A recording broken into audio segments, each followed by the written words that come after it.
IHP Média, la chaîne qui vous édifie. Nabiboye, makambo ndimaka nzamba gosala ausuka wana. Makambo ndimaka te esale mapete. Donc makambo ndimaka que soit niveau moulaya makambo wana. Mais soko ndimaka gosala pa nzambe et gosala maka na komba Yesu Masihi. Nakabi et gosala maka au nom de Jésus. Et oyo ndimaka yango esalema. Obi nota témoignage ya mosala nzambe moko mozadi na bala. Abi moi moi si moko akina na autographie ba ebise ke ze mozala mozala bana basi ba pasa mibale ya basi ba amen. Donc ayé liboso abi ah papa. Même ce qui nous a pesa bala le bona boti bana basi 5. Et il a posé tout le monde bana mibale. Le révérend lui a dit ceci. Yo ondi makinza ko bongo la bana boti bana nzambe abi na ngimi. Ondimi boti bana nzambe est-ce que ondi makiba ko bongo la sexe ko ko pa bana mibale. Avec la ondima, le bisoko limi, et ça la meloboko. Jésus n'a pas guéri des malades. Jésus n'a pas guéri les gens, mais c'est la foi déjà qui a guéri les maladies. Ça veut dire quand on n'a pas la foi, tu peux prier du matin au soir, il n'y a rien. Mais quand tu les crois, il y a des miracles et surprises de Dieu. Amen, l'église de Dieu. Nous avons une prière du Moussala Sikoyo. Nous avons rappelé comment nous avons là. Il dit que nous sommes capables. Il y a aussi impossible. Tu es dans l'hôpital. Quand tu es dans l'hôpital, tu es écouté l'échographie. Avant tu vas les balles, ce que tu as dit, mais ton monde qui va à la base. Oh non, c'est l'erreur. Non, c'est l'erreur.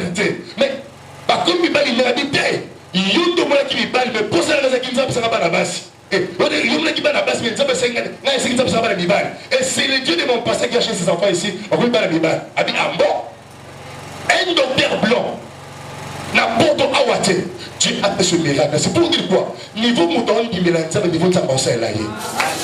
Maman, si on dit que tu as un match-up, on a dit que tu as un balisayo, on a dit que tu as un pesayo. De tout ton cœur, si tu ne doutes pas dans ton cœur, et tu le verras. Je dis bien, tu le verras. Je répète encore, tu le verras. Je dis encore la dernière fois, tu le verras au nom de Jésus dans votre vie. Tu le verras. IHP Média, la chaîne qui vous édifie.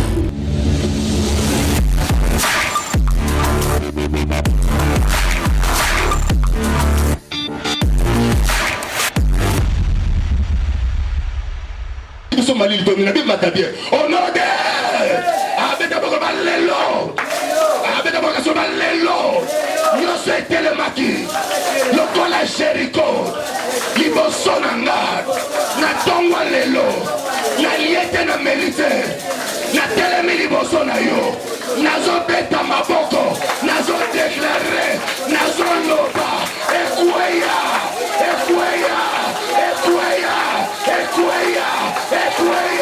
Marababa, Ekweya, Manokwesa, Erababa, Ezale la famille, Ezale Orakabo Shaka.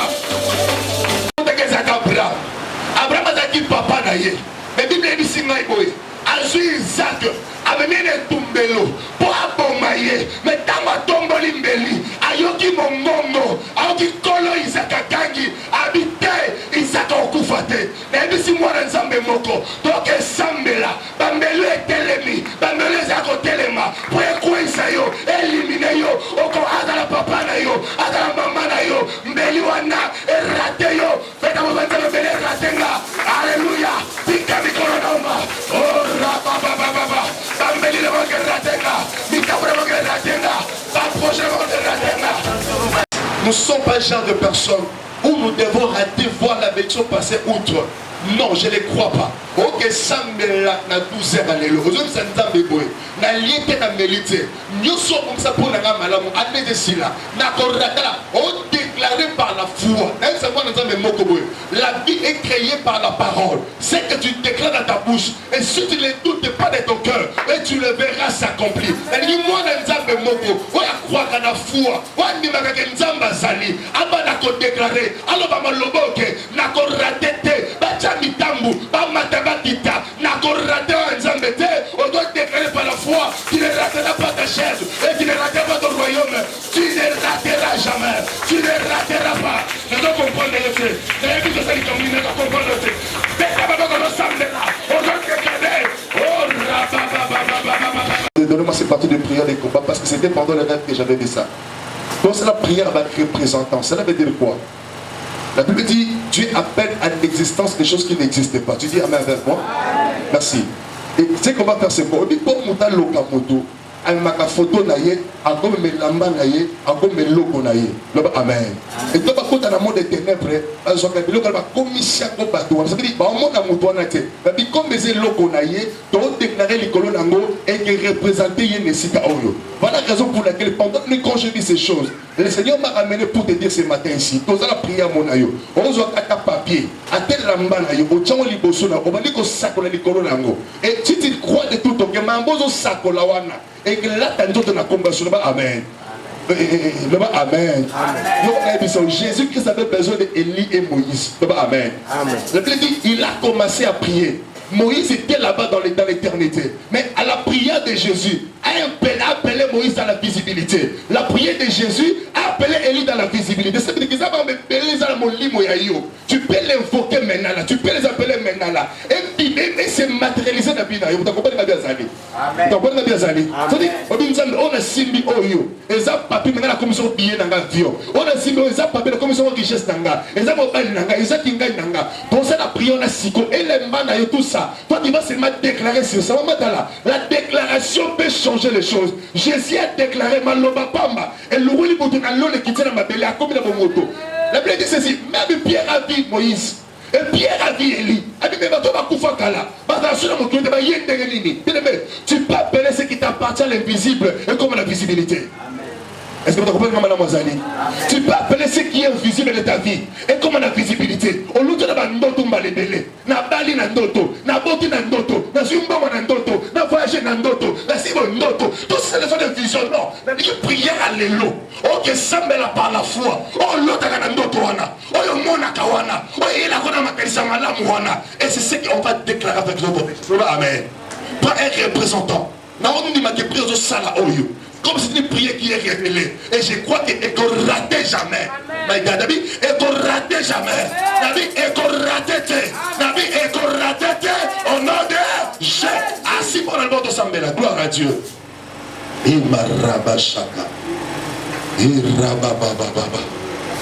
Avant que moi je déclare Simon dans le boko, je crois à cela. Comment on peut savoir où est là dans le Joto? Tala. Isaac ne s'appelait pas Abraham, Jacob ne s'appelait pas Israël, Jacob s'appelait Jacob. Mais les jours où il a raconté l'Éternel, les Seigneur donné un nouveau nom. C'est pas un ancien nom, c'est un nouveau nom qu'on t'appellera par ce nom-là. C'est que tu touches dans ton main, c'est le nom nouveau qu'on t'appellera par ça. Et moi je dis, si tu le crois, ça sera oui et amen dans votre vie au nom du Seigneur Jésus. Touche cela au nom de Jésus, touche cela au nom de Jésus, touche cela. Chalboko likolembele wananga kolona bilembo kolona bilembo Yesu akomisinga lembo monene kolonanga kolona bilembo kolona bilembo monene yemba kolona bilembo Nazalaki Alléluia Asali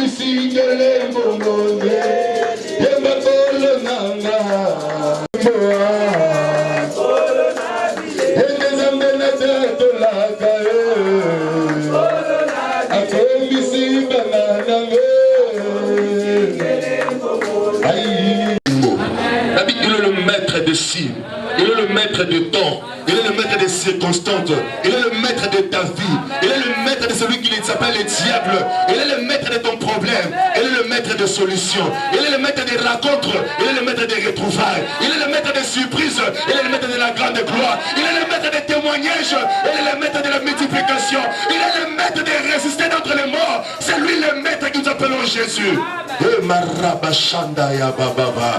Jésus, merci.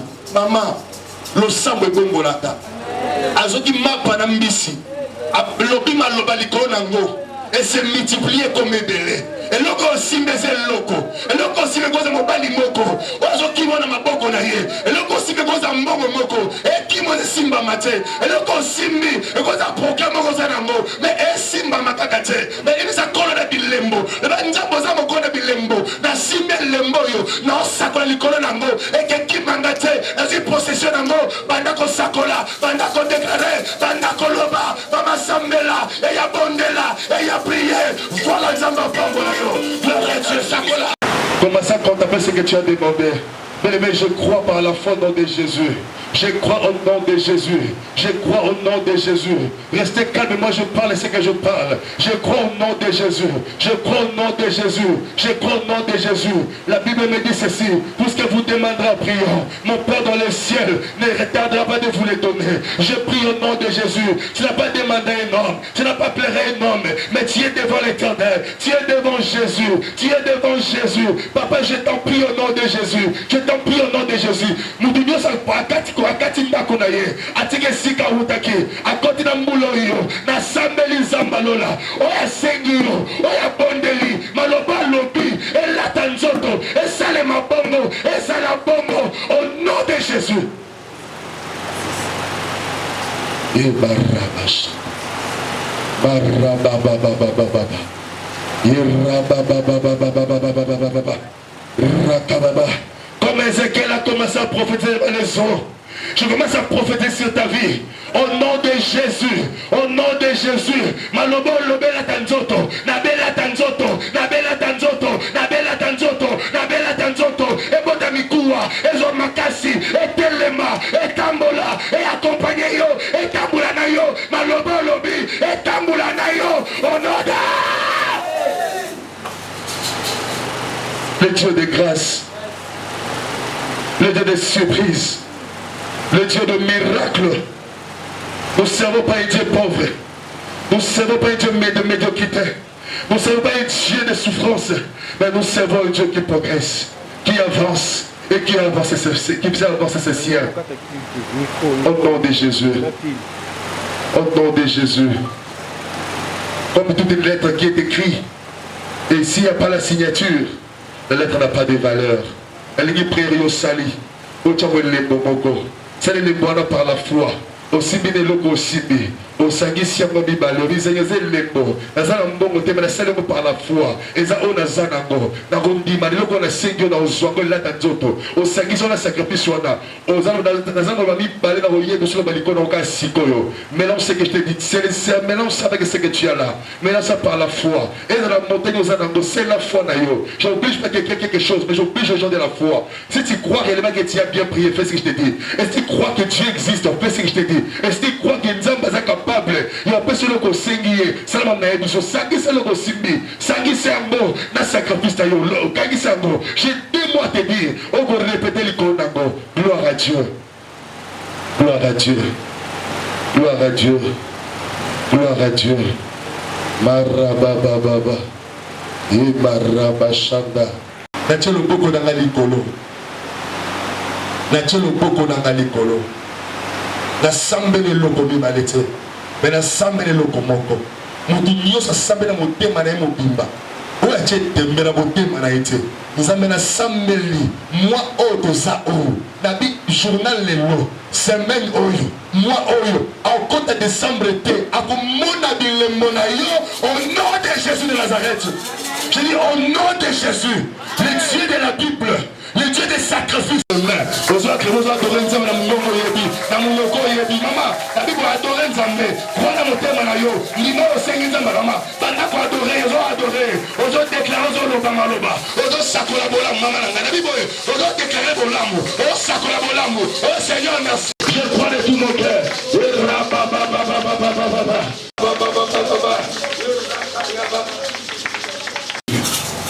Loba amen. Dans la décision de prier l'article là, loba amen. Tout le temps de la protocole de la 3e partie de prière. Loba amen. Loba sous amen. Ah Nabi loba amen. Parce que vraiment les hommes moment où les badons les hommes les amis loba amen. Yo quand même sur le moment. Est-ce qu'il y a deux sujets de prière, les 200 000 notre clôture de prière, oh, il faut que la troisième partage de prière. Tala. Nous avons obimba na ye nyonso tu eza otoza na kuposa na vie. Vous comprenez le lobby? Amen. Non, vous comprenez pas. Na Bible, moi nzambe na zaona. Obimba nzambe na biso. Donc nyonso za na posa bisa kati ya nzambe. Loba amen. So yoga sur le monde nzambe senda mo ko letsa mandinga ozwe na ye. Je sais pas si je vais comprendre bien. La Bible, nzambe asela amutu. Pour la nzambe ndo sanini. Ndo sanini. Niveau so la nzambe. Makambo ndi makenza bakosalela yo. Ya nzambe osalela yo. Makambo pundi magate et ça n'a pas jamais la vie na yo. Tu n'as pas compris pourquoi? Est-ce que tu n'as pas compris? Tu n'as pas compris? Tu n'as pas compris? La Bible, makambo ndi makenza bakosala ausuka wana.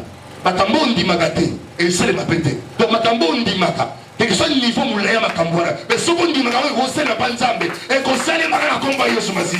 Bakabi et kosala maka au nom de Jésus. Et oyo ndi maka dans moi salima. Obi nota témoignage ya musala nzambe moko muzati na bala. Abi mwana mwasi moko akina na autographie ba ebiseke ze mozala mozala bana basi ma passa mi balé ya basi. Loba amen. Amen. Donc ayé liboso abi ah papa. Même ce qui nzambe apesa bala le bona boti bana basi 5. La ita posa tout le monde bana mi bali. Le révérend lui a dit ceci. Yo ondi makinzama ko bongo la bana boti bana nzambe abi na ndimi.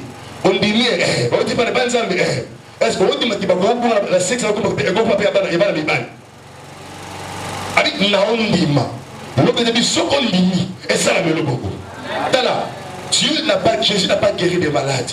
Jésus n'a pas guéri les gens mais c'est la foi déjà qui a guéri leurs maladies. Ça veut dire quand on n'a pas la foi, tu peux prier du matin au soir, il n'y a rien. Mais quand tu les crois, il y a des miracles et surprises de Dieu. Amen, l'église de Dieu. Nous avons une prière sur la sikoyo. Nous rappelez comment nous avons là. Il dit que nous sommes capables. Il y a aussi impossible. Tu es dans l'hôpital. Quand on est dans l'hôpital, on a écouté l'échographie. Avant qu'il les balles, ce que le docteur te dit, mais ton monde qui bat la base. Oh non, c'est la réalité. Non, c'est la réalité. Mais, comme il bat, il m'a dit, il y a tout le monde qui bat, mais pour ça, il n'y a pas la base. Et c'est le Dieu de mon passé qui a acheté ses enfants ici. On va pas la un docteur blanc n'importe où Dieu a fait ce miracle. C'est pour dire quoi? Niveau mouton qui mélange ça, niveau de sa conseil là. Maman, si on dit que tu as un match bio, on dit que tu as un balisayo, on dit que tu as un pesayo, de tout ton cœur, si tu ne doutes pas dans ton cœur, et tu le verras. Je dis bien, tu le verras. Je répète encore, tu le verras. Je dis encore la dernière fois, tu le verras au nom de Jésus dans votre vie. Tu le verras. L'impossible n'est pas notre Seigneur. Amen. Amen. Tu n'es pas semblé la maloba oyo. On a déjà passé l'étape de la supplication. Maintenant, c'est ce de prière qui est venu dans mon cœur. Amen. Tout le monde, on va s'agenouiller devant l'Éternel. Face contre terre. Tu vas dire à Dieu, Seigneur, dans la pose, donc, il y a son idée. Vous êtes comme ça, il parle à Dieu, mais ça va dans beauté.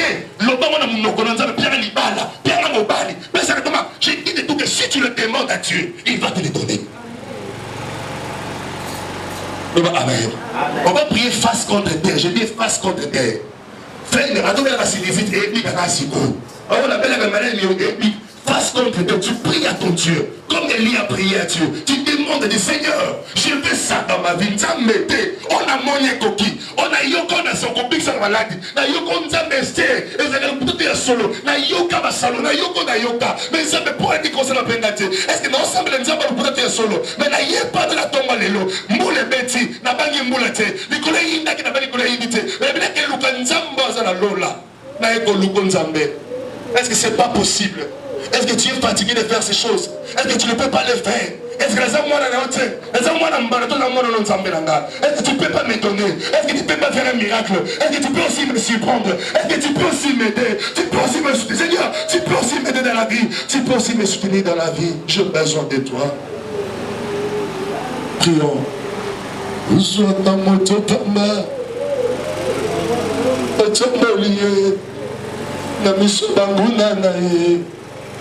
Zamberanga topesanga mokongo te okangelanga motema te nazara posara yo zambe nanga oswaka moto pamba yawe yo zambe na yaya oswaka moto pamba yo tomboli